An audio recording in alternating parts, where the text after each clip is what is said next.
دي البداية دايما لأي نقاش متعمق بنعمله.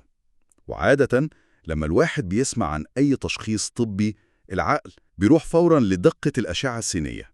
بالظبط، لأن الوضوح ده مريح جدا للإنسان بشكل عام. يعني فكرة إن الحاجة إما مكسورة أو سليمة، خط أبيض واضح والطبيب بيشاور عليه وبيقول المشكلة هنا، ده بيدي إحساس بالسيطرة التامة. بس المشكلة إن أول ما بندخل عالم تأهيل ما بعد الولادة أو حتى استشفاء عضلات البطن عموماً، جهاز الأشعة المريح ده كأنه بيعطل فجأة. كأننا بنقف قدام مشهد تشخيصي ضبابي جدا، مفيش فيه خطوط واضحة ولا إجابات قاطعة. لأننا ببساطة شديدة مش بنتعامل مع عظم مكسور نقدر نجبره ونستنى يلحم. إحنا قدام أنسجة حية مرنة بتتغير وتتمدد وتتكيف مع ضغوط ميكانيكية وهرمونية هائلة بمرور الوقت. المنظور كله لازم يتغير. وده بالظبط اللي خلانا نخصص هذا البحث المفصل النهاردة لموضوع الانفصال العضلي. عندنا مجموعة قوية جدا من المصادر، أبحاث سريرية، دراسات عن العلاج عن بعد، وحتى آراء وتجارب عملية لخبراء علاج طبيعي زي دكتورة بيتي ديلس ودكتور جاستن لين. مصادر قوية جدا ومتنوعة، وهتساعدنا نغير طريقة التفكير في استشفاء الجسم. خلينا نفكك الموضوع ده. ليه دايما بيتم التعامل مع تغير شكل البطن خصوصا بعد الحمل على إنه مجرد مشكلة تجميلية وحاجة في الشكل الخارجي وبس، في حين إن الأبحاث بتتعامل معاه كأزمة وظيفية عميقة؟ لأننا لو حصرنا الموضوع في فكرة شكل البطن بس، هنكون بنتجاهل ميكانيكية معقدة جدا مسؤولة عن استقرار الجذع بالكامل. الجذع مش مجرد عضلات شكلها حلو. يعني الجذع ده هو المركز اللي بيدعم الأعضاء الداخلية وبيحمي العمود الفقري. أيوة تماما، وبينقل الحركة كمان بين الجزء العلوي والسفلي للجسم. وعشان نفهم الصورة صح لازم نبص تحت الجلد. في نسيج ضام في منتصف البطن اسمه الخط الأبيض أو اللينيا ألبا. اللينيا ألبا ده هو النسيج اللي بيربط بين عضلات البطن اليمين والشمال، العضلات اللي بنسميها الحزمة السداسية. بالظبط كده. النسيج ده عامل زي شريط ليفي قوي جدا بيمسك النصين ببعض. وقت الحمل بتحصل تغيرات هرمونية كبيرة جدا بتخلي الأنسجة دي مرنة بشكل استثنائي عشان تستوعب نمو الجنين. زائد طبعا الضغط الميكانيكي المستمر مع كبر حجم البطن. أيوة، النتيجة إن الخط الأبيض ده بيتمدد والعضلات بتبعد عن بعضها. طب المصادر اللي بنراجعها مش بتربط ده بالحمل والولادة بس؟ يعني الرجالة كمان ممكن يجي لهم انفصال عضلي، صح؟ أكيد طبعاً. الانفصال العضلي مش حكر على السيدات بعد الحمل. أي زيادة كبيرة ومستمرة في الضغط الداخلي للبطن ممكن تسبب ده. يعني زيادة الوزن المفرطة وتراكم الدهون بتعمل نفس التمدد؟ بالظبط. وحتى ممارسة تمارين رفع الأثقال بطريقة خاطئة، لو شخص بيكتم نفسه وبيشيل وزن تقيل جدا، ده بيعمل ضغط مفاجئ على جدار البطن ممكن يؤدي لانفصال عضلي مع الوقت. طب استنى لحظة عشان الصورة توضح أكتر في ذهني. إيه الفرق بين التمدد ده وبين الفتق؟ أحياناً بنسمع إن حد جاله فتق سري أو فتق في جدار البطن، هل هم نفس الحاجة؟ لا خالص، ده فرق شاسع ومهم جدا نوضحه بناء على الدراسات الطبية. في الانفصال العضلي النسيج الضام ده بيتمدد ويبقى رقيق جدا، لكنه لسه متصل، مفيش أي قطع أو تمزق. يعني الأنسجة سليمة هيكلياً لكنها متهدللة. تماما. الفتق بقى قصة تانية خالص. ده بيعتبر تغير هيكلي حقيقي، بيحصل قطع أو ثقب في جدار البطن، وممكن جزء من الأنسجة الداخلية يبرز لبره من خلال الثقب ده.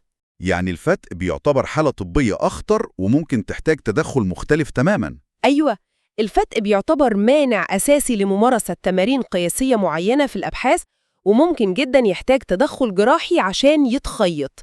إنما الانفصال العضلي بيعتمد في الأساس على التأهيل الحركي. طب هل الانفصال العضلي ده نقدر نشبهه بالسحاب أو السوستة اللي اتفتحت من النص، ولا هو أشبه بشريط مطاطي أستك يعني اتشد زيادة عن اللزوم ففقد مرونته؟ المبهر هنا هو إن تشبيه الشريط المطاطي أدق بكتير جدا. الأستك اللي فقد مرونته ده بيشرح حالة في الميكانيكا الحيوية بنسميها التشوه اللدن. التشوه اللدن يعني النسيج اتعرض لضغط مستمر فما بقاش قادر يرجع لشكله؟ بالظبط. وده بيظهر تحديداً لدى السيدات اللي مروا بتجارب حمل متعددة. الأنسجة بتظل متمددة ومبتستعدش شكلها أو مرونتها الأصلية تلقائياً بمجرد ما الضغط يروح. طيب بما إننا فهمنا إن النسيج بيتمدد، إزاي بيتم قياس التمدد ده؟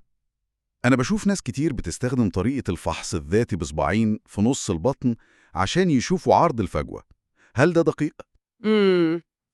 هي طريقة سريعة للتشخيص المبدئي، بس علمياً هي غير دقيقة وعشوائية. مقاس الأصابع بيختلف، والضغط بيختلف، وسمك الدهون بيأثر. أمال الأبحاث السريرية بتعتمد على إيه عشان تقيس المسافة دي؟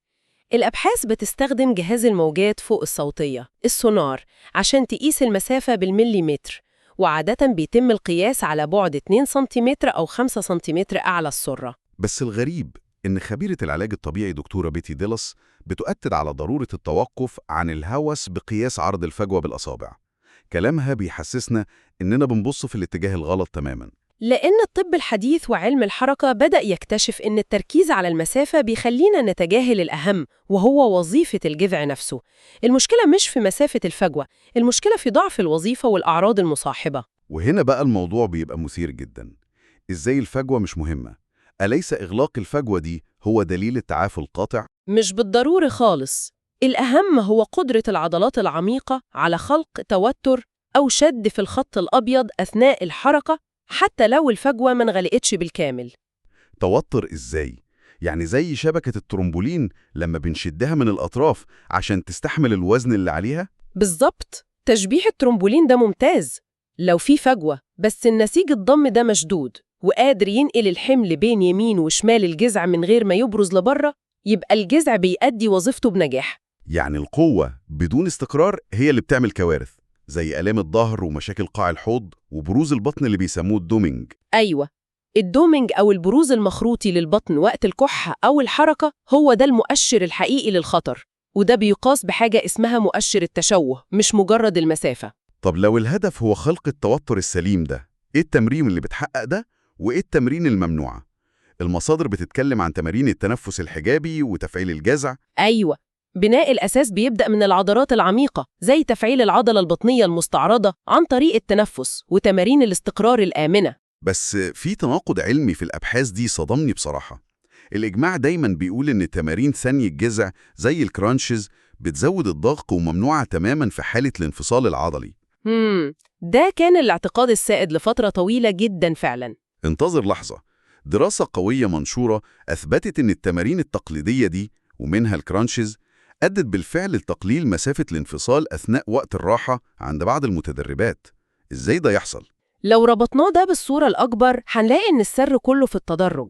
مفيش تمرين ممنوع للأبد، أي نسيج محتاج حمل عشان يقوى ويحفز الكولاجين. تقصد إن الخطأ مش في تمرين الكرانشز نفسه، لكن في التوقيت والتقنية؟ بالظبط كده، التركيز على الشكل الخارجي وعمل تمرين متقدم قبل ما العضلة العميقة تستعيد وظيفتها هو الخطأ. لو حصل بروز أو دومينج أثناء التمرين، دي إشارة إن الجذع لسه غير مستعد للحمل ده. وعشان الهروب من الجدل ده، ناس كتير اتجهت للتمارين الهايبوبريسيف أو التمارين منخفضة الضغط. هل هي حقاً الحل السحري؟ فكرتها بتعتمد على إطالة العمود الفقري وحبس الأنفاس وشفط البطن للداخل. الميكانيكية بتاعتها بتعتمد على خلق ضغط سلبي في البطن بيفعل العضلات العميقة. هي تقنية ممتازة، لكن لو بصينا لنتائج الأبحاث هنلاقي تضارب محتاجين نفهمه بموضوعيته. أيوة، دراسة وجدت إنها ساهمت في تقليل المسافة، لكن أثناء الانقباض فقط. وفي المقابل في دراسة برازيلية اتعملت على 44 امرأة لمدة 12 أسبوع. والنتيجة في الدراسة البرازيلية دي كانت إن التمارين لم تقلل مسافة الانفصال إطلاقاً مقارنة بمجموعة التحكم. الفجوة ما قفلتش. طيب ده كله معناه إيه؟ هل نعتبر التمرين دي فشلت ونلغيها من برامج التأهيل؟ إطلاقاً، لأن الجميل في الدراسة البرازيلية إن المتدربات رغم إن الفجوة ما قفلتش حسوا بتحسن كبير جداً في قوة العضلات. وده اللي ظهر في اختبارات الجسر لما المتدربة ترفع الحوض وتثبت. بالظبط، بالإضافة كمان لتراجع ملحوظ في شكاوى قاع الحوض زي السلس البولي وتحسن في صورة الجسد. ده بيأكد القاعدة الأساسية إن استعادة وظيفة الجذع وثقة المرء بجسده أهم بكتير من ملاحقة قياسات الأصابع والأرقام. على تصفير المسافة بين العضلات. كلام عظيم، بس إزاي نقدر نحول كل العلم ده لممارسة يومية مستدامة، خصوصاً في ظل ضغوط الحياة ورعاية الأطفال؟ الوقت دايماً بيمثل تحدي كبير. الاستمرارية هي حجر الأساس، والأنسجة الضمة بالذات بتاخد وقت طويل عشان تتكيف، وهنا بتيجي التكنولوجيا كحل عملي جداً. ده بيفكرني بنتائج الدراسة الكورية اللي قارنت بين التدريب الحضوري والتدريب عن بعد عبر منصات زي زوم. النتيجة أثبتت إن التدريب عن بعد فعال جداً. أيوة، أثبت فعاليته في تحسين مسافة الانفصال وتقوية الجذع بنفس الكفاءة تقريباً. واللي لفت انتباهي أكتر هو البعد الإنساني في الدراسة دي. التدريب المنزلي خلى الأزواج يشاركوا في رعاية الأطفال أثناء وقت تمرين الزوجة. الدعم الأسري ده بيخلق بيئة آمنة للمتدربة، والباحثين لاحظوا إن ده أدى لتحسن ملحوظ في المؤشرات النفسية والعلاقات الأسرية وجودة الحياة. يعني ضيق الوقت وصعوبة الانتقال للعيادات ما بقاش عذر. التكنولوجيا قدرت تدمج التأهيل الجسدي مع بيئة نفسية داعمة جوه البيت. بالظبط، هو ده الاستخدام الحقيقي والمفيد للعلم عشان يخدم المرء في ظروف حياته الواقعية. وصلنا لختام هذا النقاش المتعمق، بس وأنا براجع المعلومات دي في فكرة أخيرة بتلح عليا بقوة، ويمكن لم تذكر صراحة في الأبحاث بس بتفرض نفسها. تفضل، إيه هي الفكرة؟ إذا كان العلم بيأكد يوماً بعد يوم إن القوة والوظيفة أهم من المظهر، هل التركيز المجتمعي المبالغ فيه على العودة السريعة لشكل ما قبل الحمل هو في الحقيقة عائق نفسي بيمنع الأجسام من الاستشفاء العضلي السليم والمستدام؟ دي قراءة عميقة جدا للوضع. الجسد بيمر بتجربة فسيولوجية هائلة، ومحاولة إجباره على الرجوع لقالب معين بسرعة بيحرم الأنسجة من الوقت اللي بتحتاجه للالتئام. كأن الضغط النفسي ده بيدفع الناس للتسرع في تمارين متقدمة تدمر الأنسجة بدل ما تعالجها. ربما حان الوقت لإعادة تعريف معنى التعافي بالكامل. بالظبط. من المهم جدا أن يدرك المرء إن الاهتمام بالصحة الوظيفية وتأهيل الجذع مش كورس مكثف لمدة شهر، ده استثمار طويل الأمد في صحة العمود الفقري وقاع الحوض. رسالة ختامية واضحة ومبنية على أساس علمي. الاستشفاء رحلة والقوة الوظيفية هي الغاية. نتمنى يكون هذا البحث المفصل قدم صورة أوسع وأدق. ودايما وأبدا صحتك باللون دي.